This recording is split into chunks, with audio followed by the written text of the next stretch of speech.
A reading from the Gospel of Luke. Then he looked up at his disciples and said, "Blessed are you who are poor, for yours is the kingdom of God. Blessed are you who are hungry now, for you will be filled. Blessed are you who weep now, for you will laugh. Blessed are you when people hate you and when they exclude you, revile you, and defame you on account of the Son of Man. Rejoice in that day and leap for joy, for surely your reward is great in heaven, for that is what their ancestors did to the prophets. But woe to you who are rich, for you have received your consolation. Woe to you who are full now, for you will be hungry. Woe to you who are laughing now, for you will mourn and weep. Woe to you when all speak well of you, for that is what their ancestors did to the false prophets. But I say to you that listen, love your enemies, do good to those who hate you, bless those who curse you, pray for those who abuse you. If anyone strikes you on the cheek, offer the other also. And from anyone who takes away your coat, do not withhold even your shirt. Give to everyone who begs from you. And if anyone takes your goods, do not ask for them again. Do to others as you would have them do to you. This is the word of the Lord. Thanks be to God.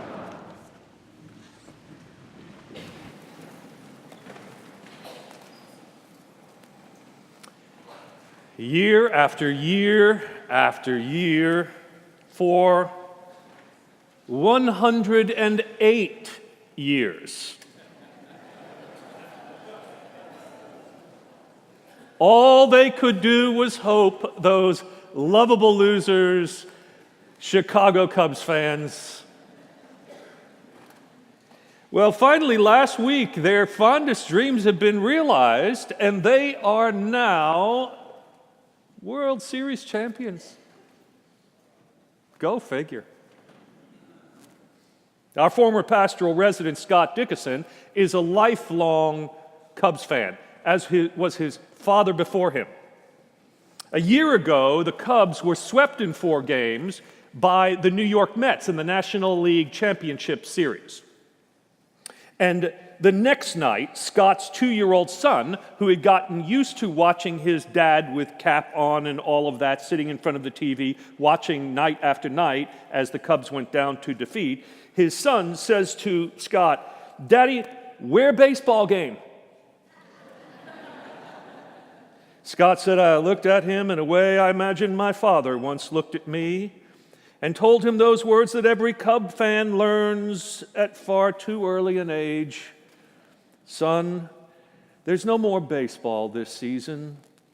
We'll have to wait till next year." Well, at long last, baseball justice has been done. Someday for the Rangers, dear God. Dreams have come true. And those fans who have gone on to their eternal reward without seeing victory in their lifetimes are now celebrating from above as Cubs fans are from below. For more than a century, Cubs fans learned that loyalty is not about what happens when things are going well. It's about what you do when things are going badly. There's no such thing as a part-time Cubs fan. You're either in for thick or thin, or you're not in at all. Today is All Saints Sunday in the church, when we remember those who have gone on to their heavenly reward without being able to experience the fruits of their faithfulness in this lifetime. But their lives inspire us still. And they inspire us precisely because of the way they lived when it was hard. Character is what counts. And their character was proved by the way they lived during the tough times. Our lectionary text for today, remarkably, is from Jesus' Sermon on the Plain in Luke. I told you last week about the contrast between Jesus' Sermon on the Mount in Matthew and Jesus' Sermon on the Plain in Luke, how Luke has Jesus coming down to a level place, just sort of eye to eye with us. Luke has a variation of his own on the Beatitudes that join together blessings and woes. Blessed are the poor, woe to the rich. Blessed are those of you who hunger now, woe to those who are perpetually stuffed. Blessed are those of you who weep now.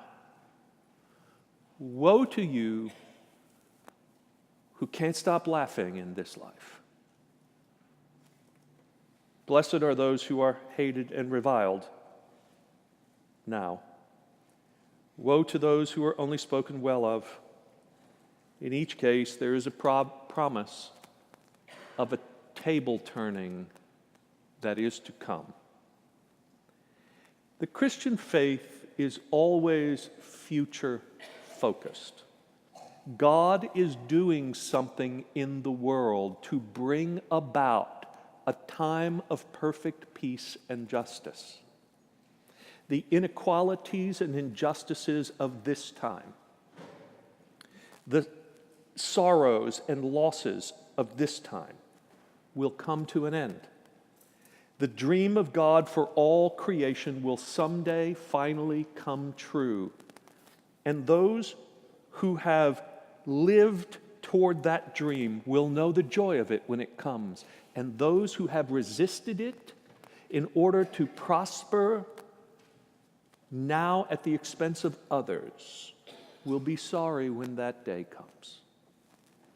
Jesus continues his Sermon on the Plain, or what I am calling plain talk, by giving explicit instructions about how to live then in the meantime. The summary of all he says is this: live now as if your vindication has already come. Live now as if victory is already yours. Live now as if God's will is done on earth as it is in heaven. Listen again to these astonishing words of Jesus. Love your enemies. Do good to those who hate you. Bless those who curse you. Pray for those who abuse you. Do unto others as you would have them do unto you.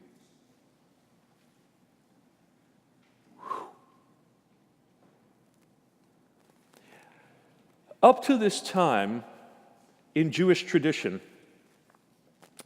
the prime directive was love your neighbor. And Jesus also says that on numerous occasions, but the great debate among the rabbis was always the question, and who is my neighbor? In fact, that comes up in Luke again when Jesus tells his great parable of the Good Samaritan, right? The question was always being asked in order to figure out where the line is. Whether this person is or is not my neighbor, so I know whom to love. Jesus erases the lines. Jesus says, love everyone. Love those who are near to you. Love those who are far from you. Love those who love you. Love those who hate you. Love them all. Amy Jill Levine is Jewish, but she teaches New Testament at Vanderbilt Divinity School. And one of the great gifts she gives to the church is to keep us mindful of the Jewish background and assumptions behind all the words of the Christian scriptures. But when she comes to this passage, she is hard-pressed, she says, to find any precedent in Jewish tradition. No real parallel to Jesus' teaching that we should love our enemies In other words, what we have here is an unprecedented Jesus variation. Right? Now, during the time of the first century, Jesus' day, there were two great schools of rabbis, one Shammai and the other Hillel. A certain Gentile determined that he wanted to convert to Judaism, and as part of that process, you must be instructed in Torah, the law of God. And so he was impatient, though, with the process of learning, and he went to each of these rabbis and dared them, saying, "Teach me the whole of Torah while standing on one foot." Well, Shammai was of the stricter school, and he just dismissed him as being unserious. But Hillel took the challenge. He stood on one foot, and he said to the man, "Whatever is hateful unto you, do not do to others." This is the whole of Torah. The rest is commentary. Go now and learn.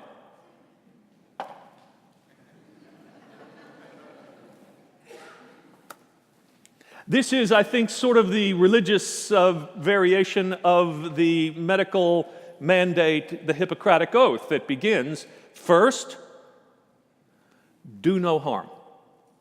Right? And the first way to do no harm in relationships is to resist the impulse to hate or retaliate. Almost a decade before his death, the Reverend Martin Luther King Jr. preached a sermon on loving your enemies at the Dexter Avenue Memorial Baptist Church in Montgomery, Alabama, where he was then pastor. He actually believed those words of Jesus were so important that he said he tried to preach on them every single year because he kept learning more and more about what they meant. And it was important for them in their time, amid terrible times of hatred and persecution that he and black Americans faced in those days, to really learn how better to love their enemies. I read his 1957 sermon this week. And in it he said that the first thing to do when you are inclined to hate and not love someone who has hurt or abused you is to look deeply and honestly at yourself. The reason, he said, is to remind you that it takes two to create enmity. He said that it's unlikely that all hatred and abuse comes to a purely innocent person from a purely guilty one, where there is nothing between them and the one who feels the hatred is completely without guilt. You have to look at your own participation in the conflict, and it will give you greater sympathy toward your enemy. Next, he says, when you look upon your enemies, look not just to that part of them that you deem evil. Look at the good in them first. No one is all bad and no one is all good. By refusing to treat someone who has hurt or harmed you in some way as pure evil, you are creating the conditions that one day you may find that person again in friendship. This is so important in our time. We are in an election week in our country, and yea, verily, in our church. We will vote in both cases on matters that have divided us. We have different visions of how to fulfill our hopes and dreams and of what these communities should look like. And along the way, we have sometimes hurt one another, and we have closed our hearts to each other. Some have determined it's better to live without one another than with one another. Some would rather move to Canada than live into a future in our country under an administration that they didn't vote for. And some would rather move to another church than live under the conditions of this one, if it's a future determined by a vote they didn't support. And by doing so, we only prove that the only way the world operates is the only way open to us. To those of you who are here today and are possibly worshiping with us together as a church for the last time, I have something to say to you. Thank you for all that you have done for this church, for all of your time, talents, and treasures given in sacrifice and in love to make us who we are today. Thank you. If you want to know how you'll be thought of when you leave, I want you to know that we will honor you and your memory as saints of this church. Because no one wants their whole life to be judged by one decision. And for those of you who are not sure whether you will be here or not, I want to tell you, you can be. It will not be easy, but it can be good. And after all, it's about a good life, not an easy life, don't you know? Let's prove the gospel together. Antoine Léry lost his wife last November in the ISIS-inspired Islamic terror attack in Paris. He was left with a young son who would now be motherless. Right afterward, he posted on Facebook something that went viral. It was a simple sentence that started, "You will not have my hate." When asked a year later about it, he said this, referring mainly to his duty toward his son. When you're a kid, what you need is protection. And so you want to make sure you feel secure. And by secure, I mean emotionally secure, and secure because you're taken care of. If I let this feeling of hate enter into our lives, it would have taken up all the space in our lives. In our hearts, everything would have been heavy, and I wanted our lives to be light again. He has the right not to worry about everything all the time. He is just a child. So I had to protect him from the feeling of hate. He's going to keep growing and growing, and that feeling cannot dominate his life. Friends, there is a cost to us when we hate. And so as Hillel taught, do not do what is hateful. But there's a higher responsibility that Jesus taught. And it isn't enough to resist hating or retaliating. You also have to do good toward the one who has hurt or hated you. This is the positive content of Jesus' golden rule: do unto others as you would have them do unto you. In his second inaugural address, President Abraham Lincoln acknowledged something mystifying about those who were on either side of the Civil War. Both read the same Bible, and both pray to the same God, he said, and each invokes his aid against the other.